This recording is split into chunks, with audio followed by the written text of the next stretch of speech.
Hello, everybody. Welcome to another KMU Live podcast. I'm your host, Ricky Chabregi. Joining you from Kansas again, and Derek's down there in Elkhart. How are you doing down there in Elkhart, Derek? Doing pretty good. Actually, my address is actually Keys, Oklahoma. I'm closer to Elkhart. I live in the country, but Oh, doesn't make sense though. So my address is Keys, Oklahoma, but Keys is in Cimarron County, Oklahoma, and my house is in Texas County, Oklahoma. So none of it makes sense. It took us 2 months to actually get a package. UPS finally showed up. They're like, "Hey, your address just because we had to install a mailbox on this house. It's like it's like a cabin basically, man. Sorry, I just hit my mic. But yeah, it's I live in the sticks, man, but I'm officially in Oklahoma. cool. Cool. Yeah, I've been just having all kinds of fun. What's up, Raven? Oh, man. Went to the doctor yesterday because I'm having some issues with my feet swelling, and they sent me over and had an ultrasound done to see if I had any blood clots, which there were none. So I got to follow up tomorrow morning, and oh boy, all kinds of fun. Was that new for you? Your feet swelling? Yeah, it's just the first time it's ever happened. You got to take that serious, man. I don't want to freak you out or anything, but I know that that usually sometimes feet swelling could mean something with your heart, basically. Oh, I know. I know. That's why I've got to follow up in the morning with the doctor. And like I said, they did a like ultrasound to look for blood clots and didn't find any. So see what they say at the doctor tomorrow. Yeah. Well, my buddy, when he was like 36, his feet got really swollen and he was like coughing a lot and wheezing a lot. And they thought he had like a bunch of disease. First, they said he had GERD. They're like, you're aspirating and whatever in the middle of the night. And then finally, he went to the ER one night. It was like month 3 of this just nagging, hacking that wouldn't go away. And the nurse looked at his feet and she was like, "Are your feet usually this swollen?" And he's like, "Not since this all started." And she was like, "You have heart failure." Like, just no, she's just a nurse. She hasn't ran any tests, but she just like says you have heart failure. She kind of stopped herself. She's like, "Well, let me." But basically, yeah, he was 36, and but through the miracles of science, he's still kicking. He's doing great. But that was that was like 10 years ago. But yeah, Wow. that's when I learned that swelling of the feet can be a bad thing. Yeah, that was weird because last night I laid in bed, had them elevated. This morning they were fine. Um, Went and did laundry this afternoon. Came home, took off my shoes and socks, and dang it, they weren't swollen again. So I'm like, Yeah, Raven's right. Yeah, but it sounds like you're on top of it. You're going to the doctor in the yeah, morning. And again, like even if it is like even if that your feet being swollen is an indicator of a bigger issue, I don't think it means we need to plan your funeral. They're going to probably have to give you some kind of medication and you know, just yeah. add it to the bill, Ricky. Add it to the other crap that you take every day. Oh, I know it. I know it. I'll say some prayers for me and everybody, and keep me going. I mean, like I said, see a doctor in the morning. I got to do labs for my anemia, and then have to follow up with the doctor about the foot issue. And I mean, they're not swollen badly, just enough to be noticeable. You know. Yeah, I would take it serious for sure. Oh, I 100%. am. I am. Well, let's go ahead and get some cases. You're watching Kansas Missing and Unsolved. We'll be right back after this. Part 1. Cold Cases, Stories Left Untold, Families Seeking Answers, and Justice Waiting in the Shadows. Together, we uncover the truth. All right, we're going to kick it off with Dietrich Foster tonight. He is missing from Independence, Kansas since April 12th, 2020. He's 37 when he went missing. He's now 42, 5'9", 190 pounds, black hair, brown eyes. Dietrich was reported. Ricky, go ahead and leave the studio and come back. I just muted you. You're a robot. Again, I don't think it's your mic. I think it's your connection. Just leave the studio and come back, and I'll read this one real quick. Missing from Independence, Kansas, April 12th, 2020. 37 when he went missing. He's 42 now. He's 5'9", 190 pounds, black hair, brown eyes. He went missing from Independence, Kansas on April 12th, 2020. He was reported missing on May 12th. He was last seen around 12 in the Independence area. KBI agents and detectives from the Independence Police Department are conducting the case as a homicide based on findings during the investigation into Foster's disappearance. I just read the first paragraph, Ricky, if you want to take over. I think you're good, though. Okay, we'll give it a shot. Does that sound any better? Yeah, you do. Go ahead and second paragraph, and you're good to go. Yeah, okay. At the time of his disappearance, Dietrich was 37. He's now 42, 5'9", weighs 190 pounds, black hair and brown eyes. Has a scar on his chest from heart surgery and a scar on the right side of his nose. He has the following tattoos: cross on his right forearm, the astrological sign for Gemini on his right arm, 3 dice on his arm, the name Dejeuner on his arm, and the word foo on his abdomen. If you have any information regarding Dietrich's disappearance, you know of his whereabouts, please call the Independence, Kansas Police Department, 620-332-1700, or the KBI at 785-296-4017. And there is a governor's reward of $5,000 for information leading to the arrest and conviction of those responsible for the disappearance and suspected murder of Dietrich Foster. So if you got any information, give it in there. Esther Unruh's in the house. Yeah. Rodney says aging isn't for wimps. For sure. Raven has a good idea. There's a lot of natural diuretics, things that'll just make you kind of get rid of. Because I think that it's when you could be a water, or it could be water retention too. Yeah. Yeah. I mean, it's hard to say. Yeah. Like right now, I've got my foot elevated on the stool under my desk, so I'm doing that. Dietrich's going on 5 years here in a couple months. There is that $5,000 reward, but I know the source I talked to is like she's on that Facebook page. Like I said, there's a Facebook page for Dietrich, and there's a lot of accusations on there, which we probably would never go into on this show. But we're not the police; we can't tell people what to post or not, and we can't tell you not to go look there. But Ricky reads these flyers, and he kind of tells you what the police tell him, and what we're able to tell the public. But that doesn't mean like that's where your investigation as a viewer can stop. You can go look into things yourself and kind of see. There's on all these cases, I'm sure there's Facebook pages and groups and web sleuths, all that stuff that have all their own theories and stuff. And if you're a true crime buff, maybe you can go in there and read some of that stuff that, we're not super comfortable sharing, but maybe you could help solve a crime, and there's $5,000 in it for you. Yeah, definitely. So I say, if you have any information, get that in there. Even if you think it's not all that big of a deal or all that important, get it in there anyway. It could be important. You never know. Mm-hmm. I've talked to people, like I'll be interviewing people, sources and stuff for old crimes, and they'll say nonchalantly that'll make my head explode. I'm just like, what? Because it's just like that. It's that one piece of the puzzle. You're just like, that makes 7 things make sense that you just said that, Yeah. For sure. All righty, Alexander Perez. All righty. Another one we've been covering for quite some time. 5 years as well at the end of this year. Yeah. Missing from Ulysses, Kansas since December 1st of 2020. Was 35 when he went missing. He's now 39. 5'11", 235 pounds. Black hair that he shaves nearly bald and brown eyes. He called a family member via telephone on December 1st and said he'd be coming to their home to wash clothes. He never arrived at the family member's home in Ulysses, and he's not been heard from or seen by family or friends since then. He had been staying with family and friends prior to his disappearance. At the time of his disappearance, he was 35. He's now 39. He's 5'11", weighs 235 pounds, has black hair that he shaves nearly bald and brown eyes. Has a tattoo of a bumblebee on his face underneath his left eye. Has Perez tattooed on one of his arms. Has a tattoo of a cross on a chain across his chest.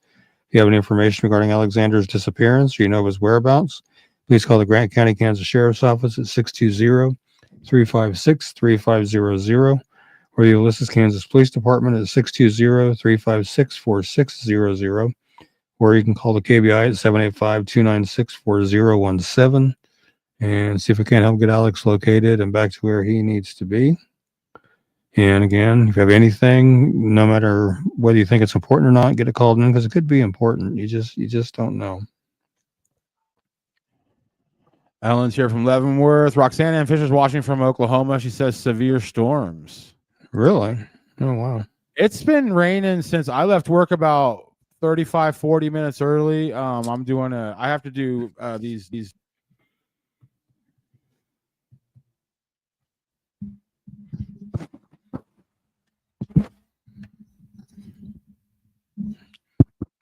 Hello?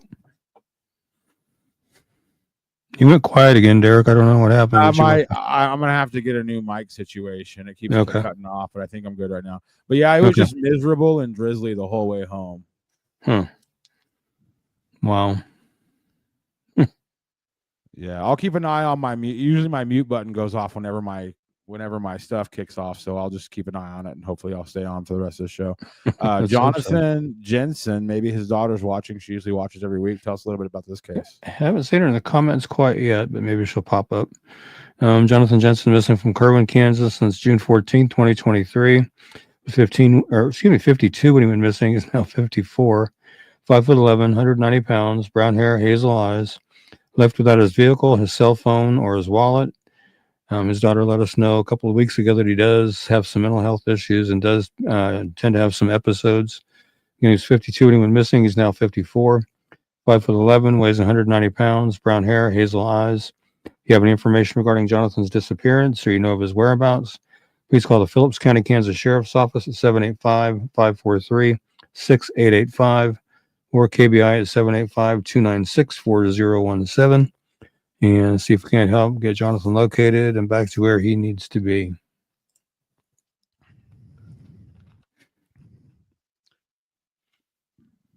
Excuse me.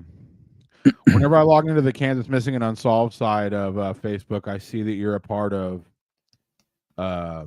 quite a few missing persons groups and stuff. Oh, yeah. Topeka and Shawnee County Police Scanner. Do you get a lot of cases from those groups that you follow? A couple, I guess I do. Not too many, but a couple. We had, I messaged you today. I think today was today or yesterday, but I had basically told, I got definitely just heard something in some group that a kid from Elkhart was missing, but I couldn't find anything out about it at all. I couldn't find anything. She gave me a name she thought it was, and I could not find it. Huh. Yeah, she messaged me today about a guy missing from Garden City, Oscar Salazar. Oh, and really? She said they might reach out to me. I haven't heard from him yet, and he's not listed on KBI, so I don't know what's going on with that. But it's way the hell too cold to be out and about, you know? Yeah. Christopher's right. I'm glad it's not snow or ice. I'm kind of over that. Raven, I don't know where everybody is. I don't either. I'm not sure. On Facebook's end last week, I went in and did like an hour of reconnaissance and basically invited like 5,000 people to 500 people to the live stream on the Facebook, but I forgot to do it this week. So that I think that's why. I just went and looked at your page though. It says we're live and it says we're public, but I don't think it notifies a lot. It notifies some people. I actually kind of do know. So at my job, I'll make like a video that'll take me a long time and it's really nice edit, and I'll post it and it'll get like 15 likes. And then my bosses are like, well, we have like, 2,000 followers. And I'm like, yeah, but if you just Google how many of my followers on Facebook see my post, it's like 2%. Like, unless you're paying them money, they don't really, but your flyers, like for some, like people just share the heck out of those. So I'm not really sure, but your live streams they don't really hit like they used to. It used to be 100 people in here. Right. Yeah, I was looking at the insights a little bit today on Kansas Missing, and it was showing. Let me see if I can pull it up here real quick. It was showing. Come on, thing, load.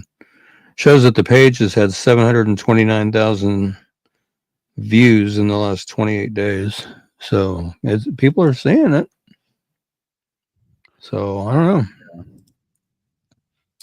know. This is a case that's been bothering me for some time. Missing here out of Salina, Kansas, Haley Davis since July 21st, 2023. So we're coming up on the 2-year mark in July. Was 19 when she went missing. She is now 20. She is 5'6" to 5'7", weighs between 190 and 200 pounds. Her hair was last known to be dyed bleach blonde, and she has blue eyes. She left Salina, Kansas with a male acquaintance to go to Wichita. She was last active on her social media and last heard from July 21st of 2023. Again, she was 19 when she went missing. She's now 20. 5'6" to 5'7", weighs between 190 and 200 pounds.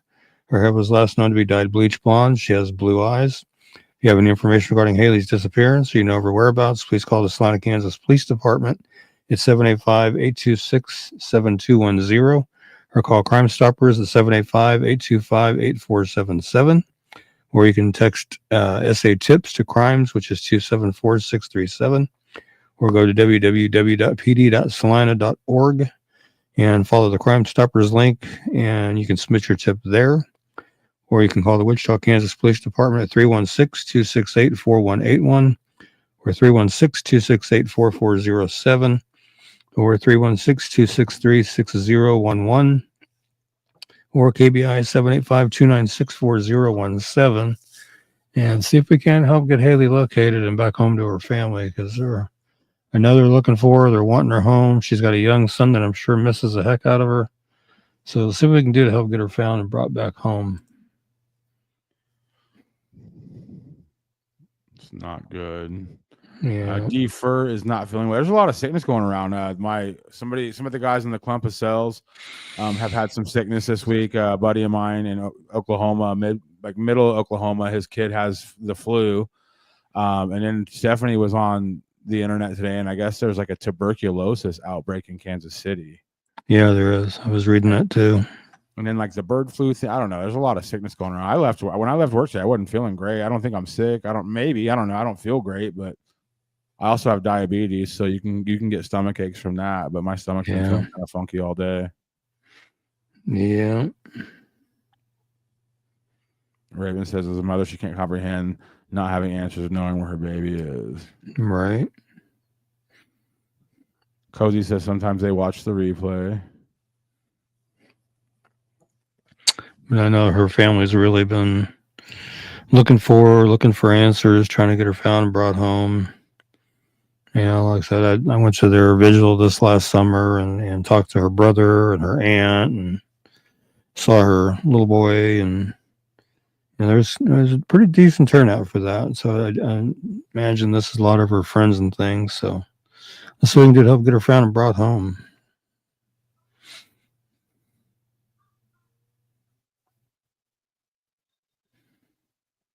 All right, let's go ahead and talk about Jamie Hernandez. I'm going to run downstairs and grab a soda while you talk. Go ahead and get started. Alrighty. This one is Jamie Jasmine Zubia Hernandez. It's an unsolved homicide out of Kansas City, Kansas. 13-year-old Jamie Jasmine Zubia Hernandez ran away from her foster home in Wathena, Kansas on June 9th, 2012. Prior to her disappearance, Jamie had recently been prosecuted in a juvenile court for drug possession. She was due in court for her sentencing shortly after her disappearance.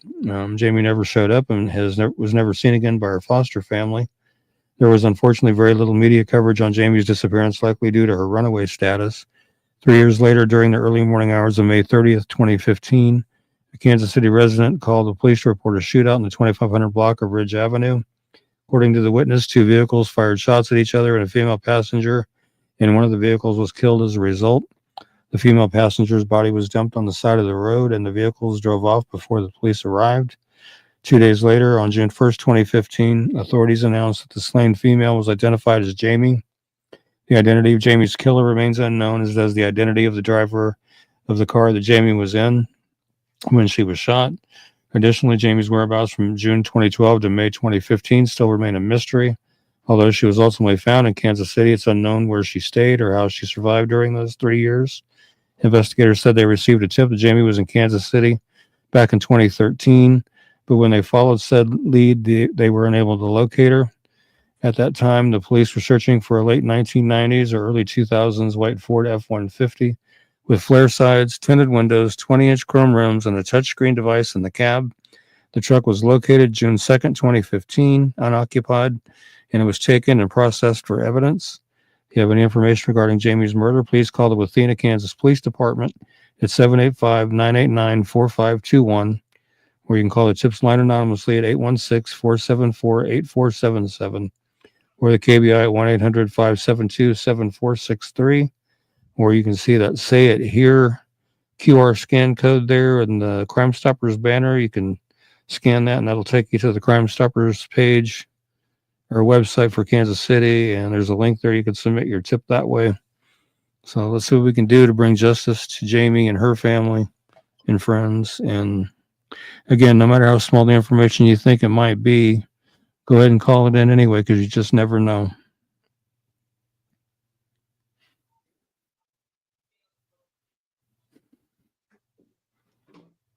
I guess American Airlines aircraft just crashed into a Black Hawk helicopter. Oh, dang. That can't be good. No. I was reading Raven's comment down there. It says Jamie's disappearance very disturbing. The state of origination of disappearance needs to be held accountable when a child is in the system. Well, I agree with that. Yeah. I mean, I guess you never want to be in a position where your loved one's missing, but there are some times when families will ask us not to reveal certain things, Right. which, you know, we respect and everything. To me, I feel like if it was my kid missing, I would say everything that I knew, because it could, but again, it's not my kid missing, it's not my sister missing. So yeah, I don't know. With Jamie's case, I'm not sure if that's the case, but on some of them, you know, it is kind of up to the family's discretion what information they want released. And that's, I don't know, police will often leave stuff out, you know, because they don't, but sometimes the family also omit stuff just because, you know, privacy concerns. There's Deefer. Hey, Deefer, how you doing? Hopefully she's feeling better. I think we're all getting sick. Yeah, and sometimes they leave things out to preserve the integrity of the case, so they don't jeopardize the case. Mm-hmm. So something they leave stuff because they have to. So yeah, for sure. Beverly Logan Salina case. Yeah, another unsolved homicide here in Salina. Actually, not too far from where I'm living. This is back on January 21st, 2008. The Salina Police Department responded to 1200 East Iron to check the welfare of the only occupant of the residence, Beverly Logan. The officers found the front door ajar and Ms. Logan deceased in the kitchen. It was apparent to the investigating officers she was the victim of a brutal attack. The homicide occurred around noon on a Monday next to a heavily patronized convenience store on a major arterial street, which basically is a Casey store, but I think it was still a Green Lantern at that time. And that would have been on East Iron, as we mentioned, the 1200 East Iron there. Beverly's murder has been extensively investigated by the Salina Police Department, and the investigation is ongoing. There haven't been no viable suspects developed. I touched on this last week a little bit. Early on, there was a composite released of a light-skinned African-American male that had dreadlocks, and they were saying he was a person of interest. And a short time later, they recanted and said, nope, he's not a person of interest. So, and they never explained why, but so we're still left wondering on that deal. But if you have any information regarding Beverly's murder, please call the Salina, Kansas Police Department at 785-826-7210 or call Crime Stoppers at 785-825-8477 or text SA TIPS to crimes, which is 274637, or you can go to www.pd.salina.org and follow the Crime Stoppers link to submit a tip that way. There is a reward of $11,000 being offered for information leading to an arrest or conviction in Beverly's murder. So if anybody knows anything, get that information in and see if we can't bring some justice to her family and friends. I did have an occasion to speak with, I believe it was her niece last week or week before, and she was telling me that I'm basically I'm the only one, you know, with Kansas Missing, keeping her case out there in front of the public's eyes so it's not forgotten. So, and, you know, we talked about that a little bit, and I expressed my frustration with not seeing law enforcement do more, you know, with the media and on their own Facebook page and stuff, saying, hey, we're still looking for, just hoping at some point that they'll start doing that. I really do. Because like right now, like she said, I think I'm the only one that is. Yeah, your video just dropped down to the bottom. I pulled you up. You were only gone for like a half second, but the studio is acting kind of funky tonight. But we'll make it work. I was gonna say like 2008 is a really long time ago. Like I saw this meme like a year ago that it was one of those memes that's it's designed to make people my age feel bad about themselves. But when I was in high school, the Smashing Pumpkins had a song called 1979, and I remember thinking like 1979 was like 1,000 years ago, but basically it was like a year ago. It said if they wrote that song today, it would be called 2008. 2008 was a long time ago. Yeah, it was. Yeah, the years roll by fast.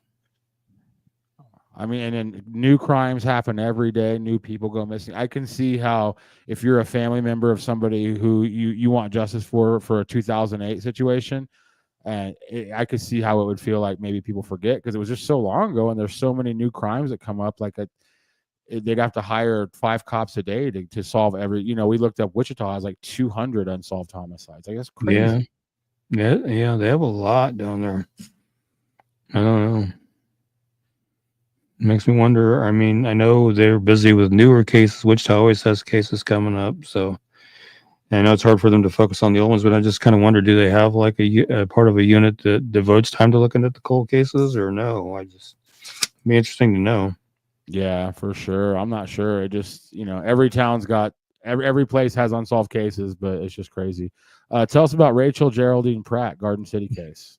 Yeah, it's a Garden City one. Let's see. She went missing from Garden City, Kansas on January 16th, 1995. She was 15 when she was missing. She's now 45, so she's been missing for 30 years.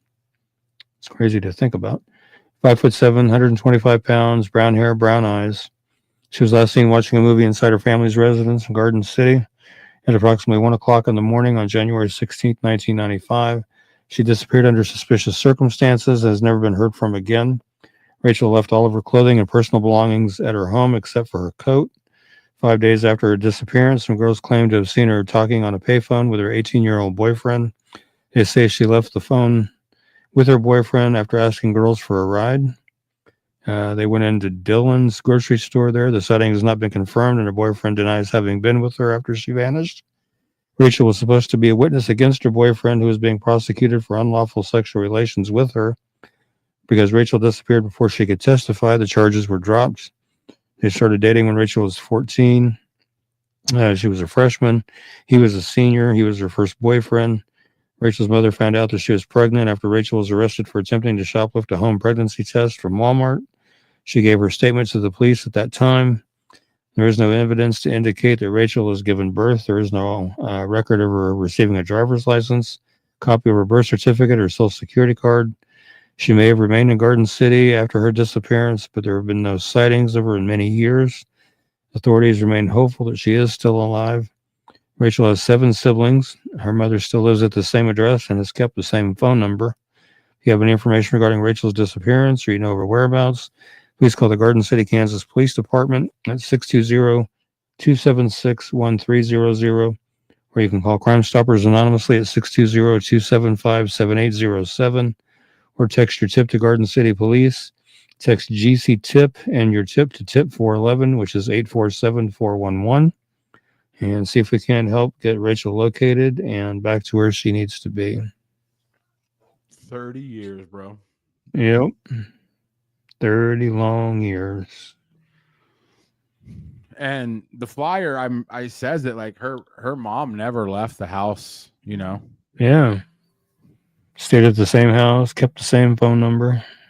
And not, it doesn't matter what people's jobs are, but I know that the father figure in her life was like a judge in Garden City. Mm-hmm. So you would just think that like somebody on like a judge's salary over a 30-year time would be living in like a mansion now. But I think maybe a lot of the reason they just stay in that house is because maybe she'll come back, and then if she does come back, she knows where they live. Maybe Yeah. Dave Furr saying that's so long, and was asking, was the boyfriend questioned? That I don't know. I've never seen any information on that. I would like to think he was, but I don't know. So I lived in Garden City for about a decade. That's where my wife's from. There's a bunch of theories. The boyfriend did it. There's people that say someone in her family did it. Just like all these theories. I talked to a retired cop about it, and he basically he's like, every cop's heard every theory. He's like, even her family, even the people that try to say her family did it, which Suzanne Johnson's case, like, there's half the town thinks her dad did it. It's not true. But you just have one person say it, and that's kind of the wrap on that story not being out there. But that cop pretty much told me every scenario that I ran by him. He's a retired cop, by the way. Every scenario I ran by him, he said that they had all heard 1,000 times. They'd all been investigated 1,000 times. And he was just like, it's not a conspiracy. He's like, there's not a single cop in town that doesn't want to solve that case. That would look really great next to their resume. that they solved, Right. the Rachel Pratt case. Probably the most famous case Right. in recent history of Garden City. Oh, I'm sure. I'm sure. 45 years old enough to, and I say this with love, she's old enough to potentially be a grandma if she was going to have a kid at 15. You know what I mean? Like, she's old enough to Right. be a grandma, essentially, so like she's missed out on not only her childhood and her adulthood, but now she's missing out on potentially being, that part of life where she's a grandmother to children that she loves, so it's just really sad. And Defer said that she's hurting Defer's age. Oh, wow. Yeah, I think Defer might be from around that area. Maybe I think she's definitely heard of that case. Like I said, it's a pretty popular case in the Garden City area. A lot of people really miss Rachel. Right. Yeah, she says Raven says she lived in Garden. Oh yeah. So Scott City, 30 minutes away. So yeah, I'm sure they've heard about it. All right. Okay, we're moving on to Lance Nolan Marin, missing from Olathe, Kansas since June 24th, 2023. He was 32 when he went missing. He's now 34, 5'9", 140 pounds, brown hair, brown eyes. His last seen on foot in Kansas City, Missouri. He has ties to Jackson County, Missouri, Whitley County, Indiana, Grand Forks County, North Dakota, Blue Earth County, Minnesota, and Hennepin County, Minnesota. And he was 32 when he went missing. He's now 34. 5'9", weighs approximately 140 pounds, has brown hair and brown eyes, has several tattoos, including a tattoo of trees on his neck, feather on his left wrist, an arrow on his right wrist, a crown with Ryan on his right arm, which you can see those pictured down there at the bottom there. Case was initially reported to the Olathe, Kansas Police Department, remains under investigation. If you have any information regarding Lance's disappearance or you know of his whereabouts, please call the Olathe, Kansas Police Department at 913-971-6363 or the CHIPS hotline at 816-474-8477 or the KBI at 785-296-4017 and see if we can't help get Lance located and back home where he needs to be. It's been a while. June. Yeah. Anthony Skinner. Have we covered this case? I think we have. We did last week. He's actually missing from here in town. And I worked with him briefly at Menards. He was a cashier at Menards for a short time. He has been missing since January 13th, 2025. 50 years old, 5'10", 270 pounds, brown and gray hair, green or hazel eyes. Took a bus from Salina, Kansas to New York on Monday, January 13th. Was supposed to get there on January 15th to see his kids. His kids have not seen him, and nobody's heard from him since January 20, when he messaged family to say goodbye, and he wanted to harm himself. And he's 50, is 5'10", weighs 270 pounds, has brown graying hair and green or hazel eyes, has a tattoo of the name Missy down his left forearm, tattoo of a rose with tribal and Missy on his left bicep. Has a tattoo of the name April on his left chest and a tattoo of two hearts with the names Bonnie and Maylin in them. He was also last known to be wearing a bright green hoodie, blue jeans, and Hoka shoes. He was also wearing a black and camouflage wedding band. If you have any information regarding Anthony's disappearance or you know his whereabouts, please call the Salina, Kansas Police Department at 785-826-7210 or the KBI at 785-296-4017. And see if we can help get Anthony located and back home to his family. Chris is asking if there's any updates on the murders of the two women at the Dolly Madison Bakery in Great Bend. I have not heard a single word on that one. No, that documentary came out 2 or 3 years ago that was amazing. Yeah.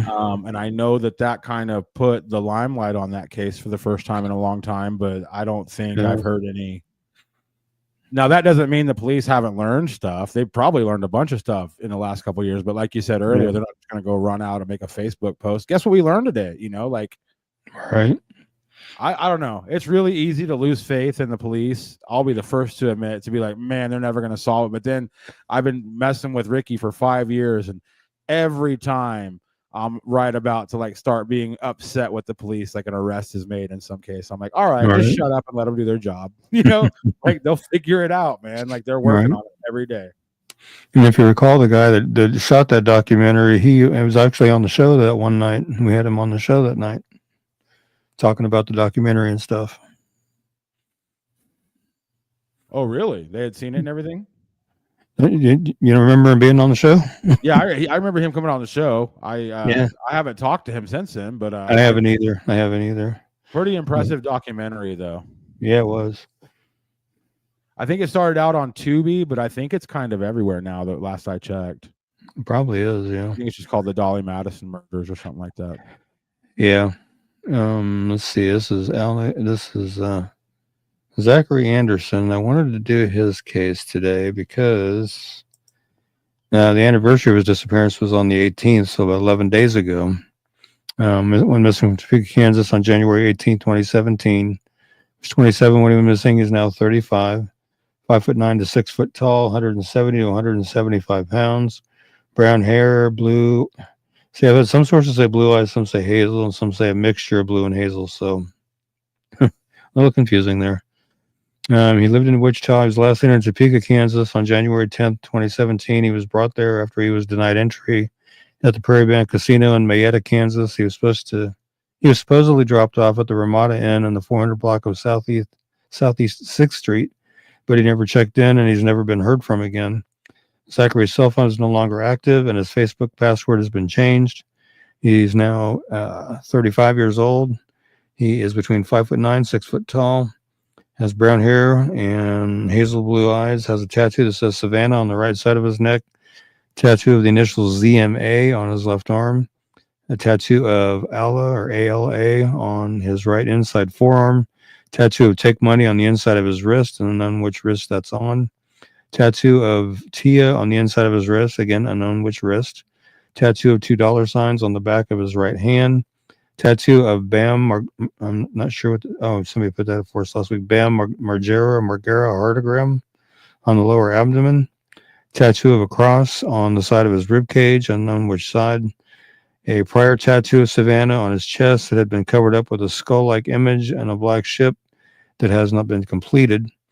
He was last known to be wearing black jacket over a blue jacket, red and black sweatpants, red and black Reebok sneakers, earrings, a necklace, and a beige bracelet with multicolored beads on his right wrist.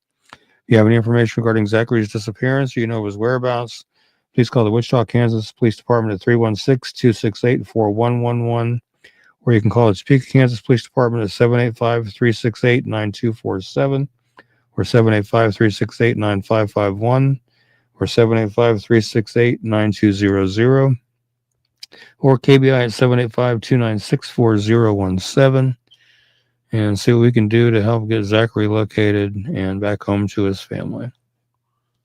And this is a heartogram. It's from the Bam Margera from the TV show Jackass and CKY. It's not his. It's actually a guy named Valo who's in a band called Him, but Bam kind of made it famous. Pretty famous. Okay. A lot of people that were hip in the early 2000s probably have this tattoo. Okay. And D first saying there should be a documentary made about Rachel Pratt's case in Garden City to get people talking again. Might not be a bad idea. Hell, maybe me and Norm will go over there, man. I mean, go start poking around. All right, we're gonna go to another segment. Everybody, hang tight. We'll be right back after this. Part 2. Endangered Runaways. Young Lives at Risk. Stories that demand attention and a race against time. Together we can make a difference. Yep. And this young lady, we've done flyers for her before, sadly. Her name is Abigail Mosier, missing from Topeka, Kansas since January 27, 2025. She is 14 years old, 5'2" to 5'4", weighs between 100 and 110 pounds. She has brown hair and brown eyes. It's believed that she may be with Wyatt Presto, who is also considered a missing endangered runaway, and we do have a flyer for him too. Again, she's 14, 5'2" to 5'4", weighs between 100 and 110 pounds, brown hair and brown eyes. If you have any information regarding Abigail's disappearance or you know of her whereabouts, please call the Topeka, Kansas Police Department at 785-368-9200 or KBI at 785-296-4017 and see if we can't help get Abigail located and back to where she needs to be.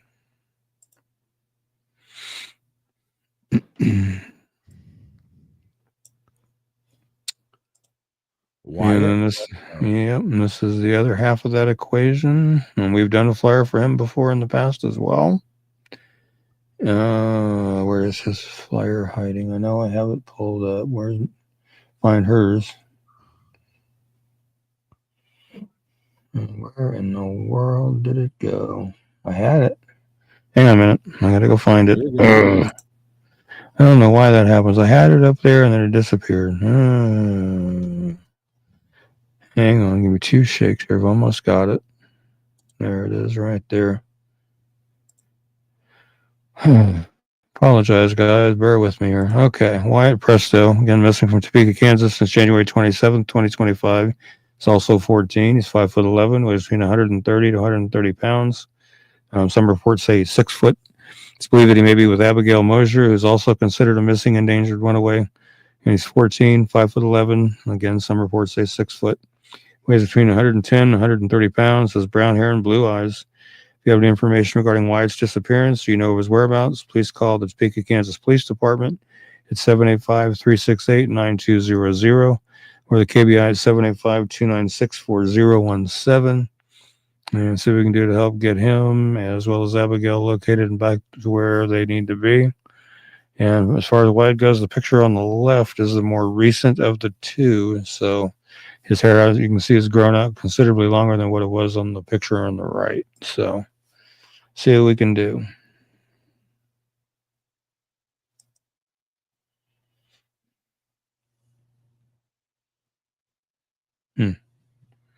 Trying to figure out what Cozy's talking about. Says Derek, I think it's in Prowers County. Some Colorado counties previously voted not to allow those locations.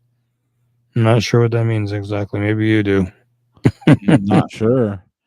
It might. Me and Norm are gonna go to do some filming of some small towns. Maybe they're talking about that. I'm not sure. Maybe. I don't know. All right. This one's Peter Sawyer. And I know we covered him last week too, but I wanted to do it again because they had me add the photo where it's been modified to remove his hair because they're thinking that he may have shaved it. But Peter Sawyer is missing from Wichita, Kansas since January 7th, 2025. He's 15, 5'8" to 5'11", weighs between 120 and 125 pounds, blonde hair and blue eyes, maybe using the name Armani Tatum. The information I have is the Armani Tatum is actually his birth name. Peter Sawyer is his adopted name. So we'll see. So he is using the name Armani Tatum, and I did see, I think he's got one Facebook page at least set up as an Armani Sawyer, I believe. He's 15, 5'8" to 5'11", weighs between 120 and 125 pounds, has blonde hair and blue eyes. Again, it's believed that he recently shaved his head to modify his appearance. Again, that's the addition of the photo on the right there where they modified it to remove the hair using AI. If you have any information regarding Peter's disappearance, you know his whereabouts, please call the Wichita, Kansas Police Department at 316-660-9254 or 316-660-9456 or 316-263-6011 or the KBI at 785-296-4017 and see if we can help get Peter located and back to where he needs to be. It's amazing what they can do with AI. It's wild. It's wild. Yeah, because they sent me that and asked me to do that, and I was like, that's the same picture where he had the long hair, but they've done away with all of his hair, and it's like, wow, how in the world? And it still looks like a natural photo. You can't even tell that it was, anything was done with AI. That's the crazy part. Yeah, that's pretty wild. Blows my mind. And this is one that I actually was tagged on and asked to do a flyer for. Darren Pruitt missing out of Wichita since November 19th of 2024. With 16 when he was missing, he's now 17, 5'8", 130 pounds, black hair, brown eyes. And it's believed that he may still be in the local Wichita area. And he was 16 years old. He's now 17, 5'8", 130 pounds, black hair, brown eyes. If you have any information regarding Darren's disappearance, or you know of his whereabouts, please call the Wichita, Kansas Police Department at 316-660-9456 or 316-660-9254 or 316-263-6011 or the KBI at 785-296-4017 and see if we can help get Darren located and back to where he needs to be.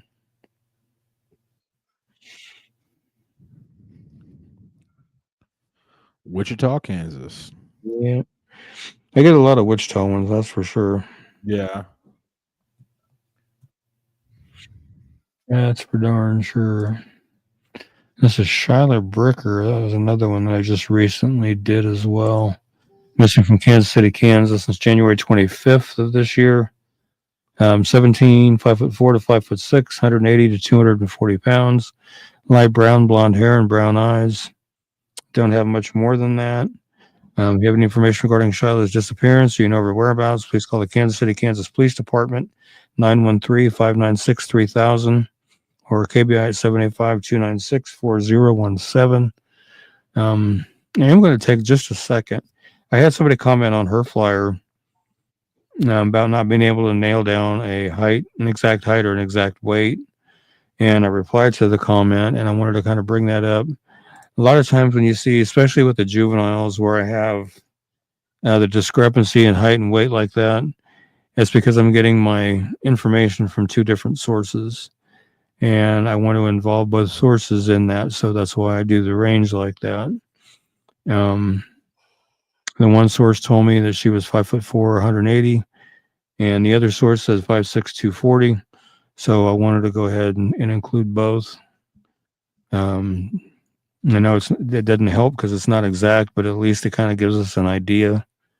But that's, the reason for that. And there's other flyers that's that same scenario. And I've inquired about that and asked why there's discrepancies. And I was told that there are instances where some of these kids that are in placements, they may not be in a placement long enough for that placement to be able to get an accurate read on the height and weight. So they just have to guess. And that's what they do, is guess. So that's why we have discrepancies sometimes. So yeah, I don't know how we can improve on that or fix that, but that seems to be the issue.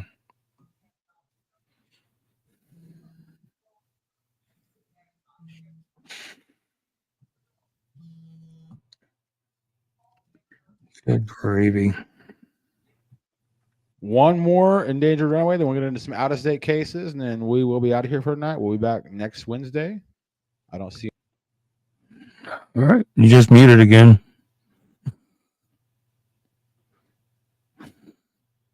I'm still not hearing you, bud.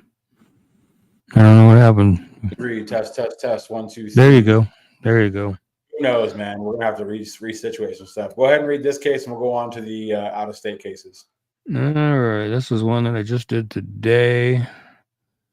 Natalia Walker, missing from Wichita, Kansas, January 28th, 2025. So since yesterday.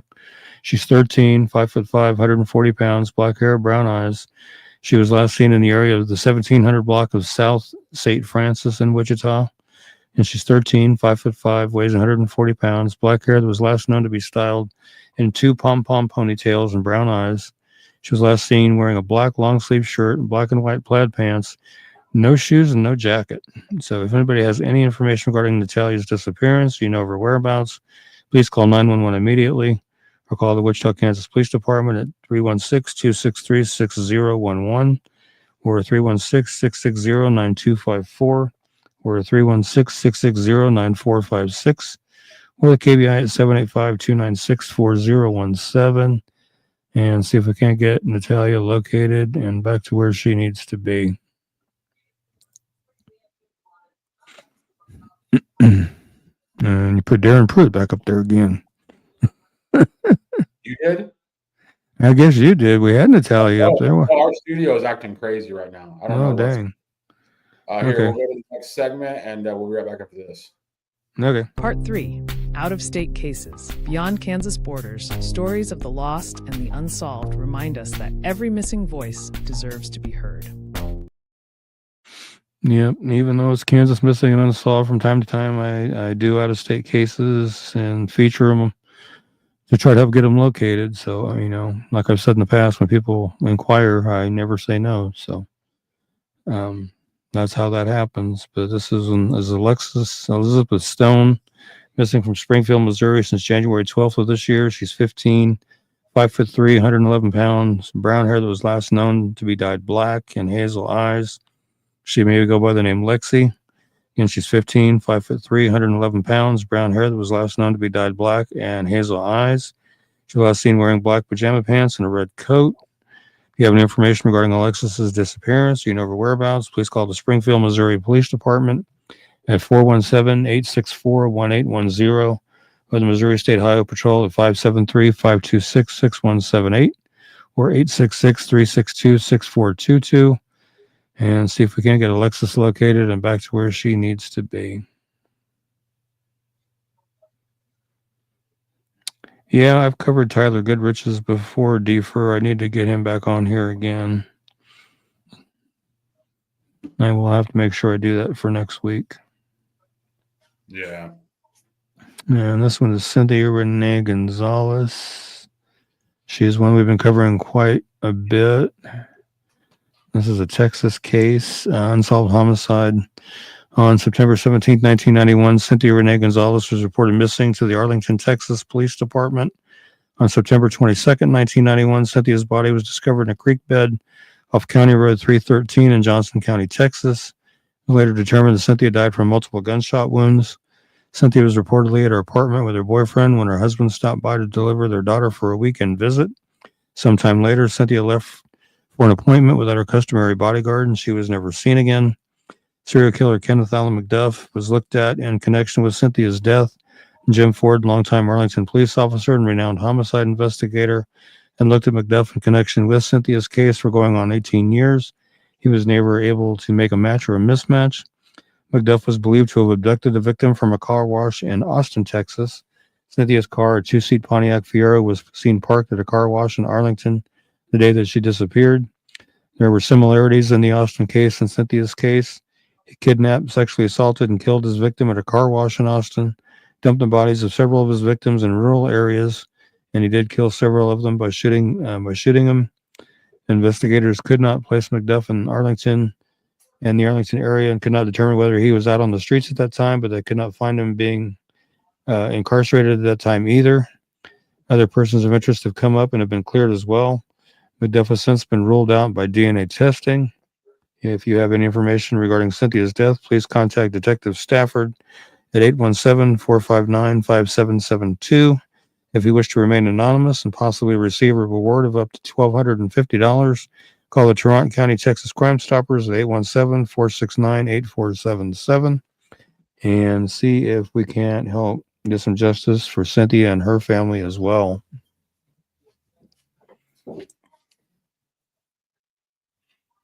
Long time.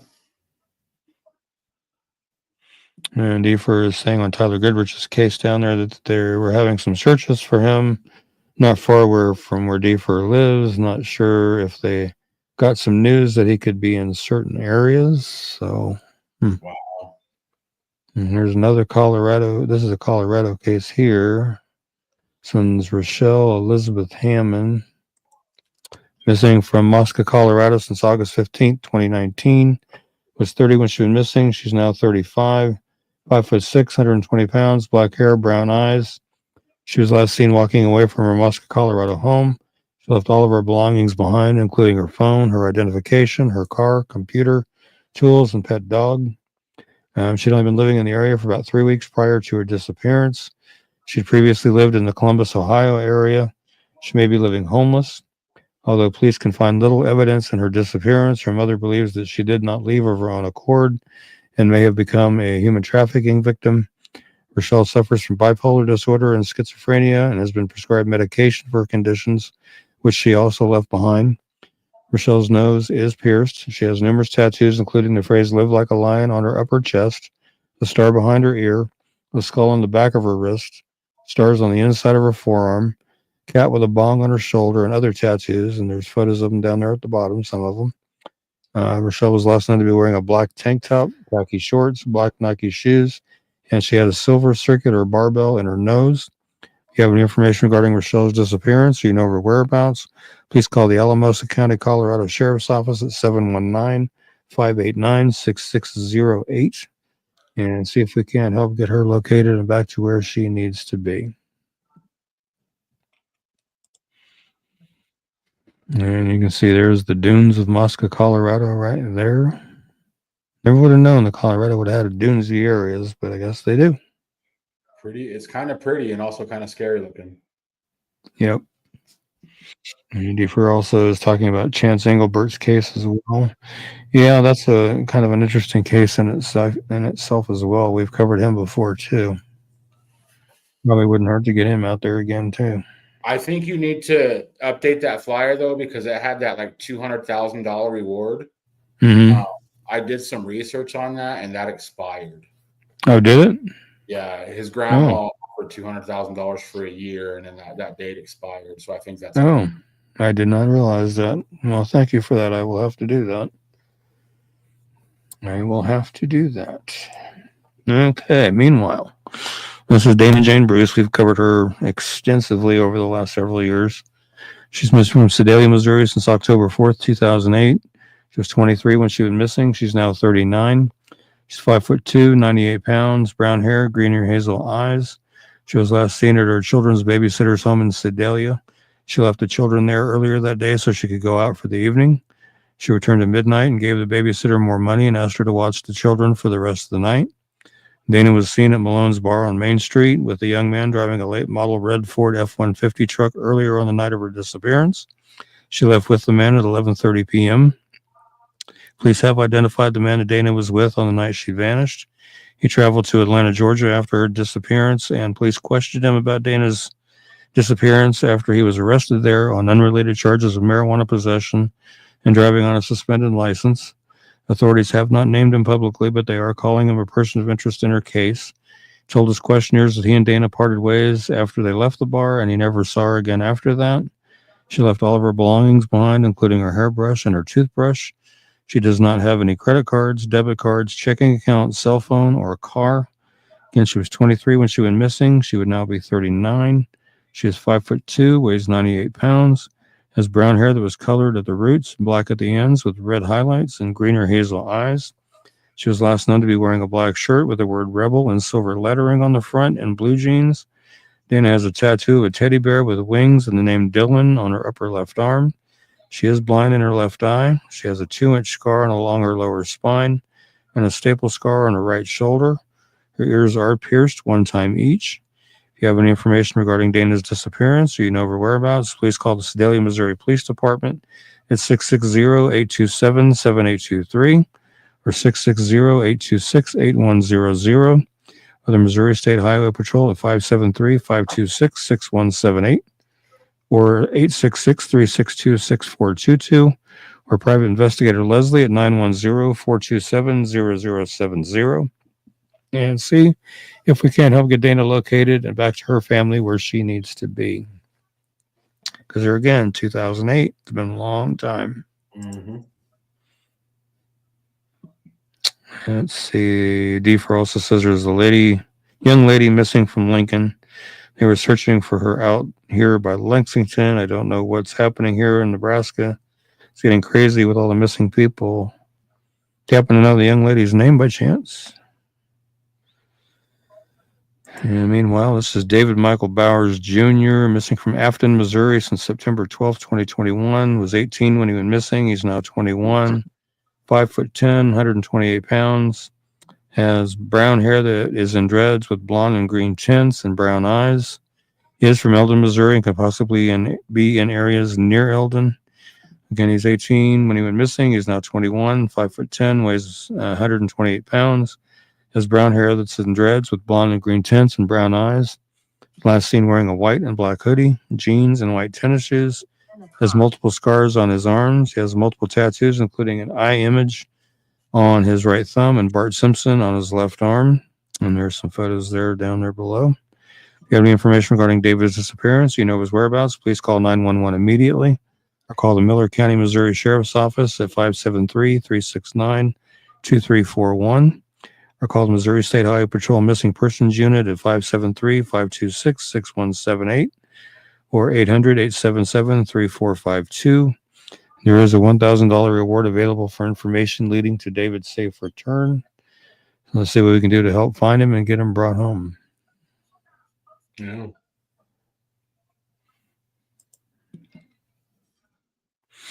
And I believe this might be the last one. I think It is, yeah. Yeah. When I just saw the name Youngblood, This I is thought Tyrell.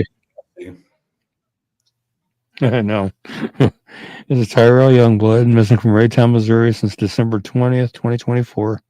He is 16, 6 foot tall, 120 pounds, black hair and brown eyes. He's last seen leaving the area of Lane Drive in Raytown. Again, he's 16, 5'9" to 6 foot, weighs 130 pounds, has black hair that has shoulder-length dreads and brown eyes.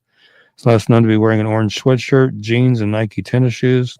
If you have any information regarding Tyrell's disappearance, you know his whereabouts, please call the Raytown, Missouri Police Department at 816-737-6020 or the Missouri State Highway Patrol at 573-526-6178 or 866-326-6422 and see if we can get Tyrell located and back to where he needs to be.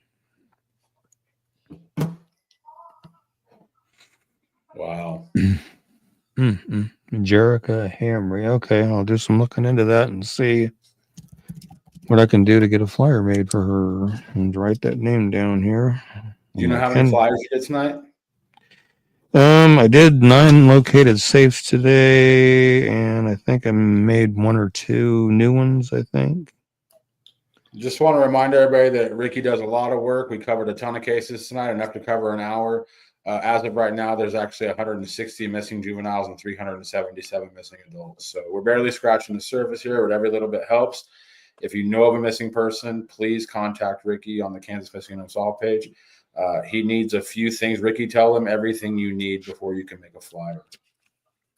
Basically, when I'm making a flyer, I get irritated because even law enforcement posts don't put out a lot of the information that I'd like to have. But basically, I always request their name. Well, photos first and foremost, then their name, then their age, their height, their weight, their hair and eye color. If it's available, last known clothing description, vehicle description, if it's known and applicable to the case, when and where they're missing from, the law enforcement agency that the missing persons report's filed with, and preferably if they can get it, the case number with that agency. That's all, pretty helpful. And also you can even include stuff like tattoos, piercings, scars, that kind of thing, whether they wear glasses, anything like that, anything that would help. And Ellen Dotson saying, thank you for sharing Dana Bruce and Rochelle Hammond's flyers. You're welcome, Ellen. We're going to keep doing it until they're found. So no worries there. No worries there. Well, if you want to get us out of here, I have another stream I got to do here in like 5 minutes. Okay. My buddy has been in the hospital for a month, and oh wow, he's on a time frame for a transplant he's trying to beat. So oh wow. He decided he wants to do some. He used to be my co-host on our comedy show years ago, but he's been in a hospital, so he thinks he can do a show tonight. We'll see how long we can go, but yeah. Oh wow. All right. Well, Heavenly Father, thank you for bringing us together tonight to be able to cover these missing persons and unsolved homicide cases.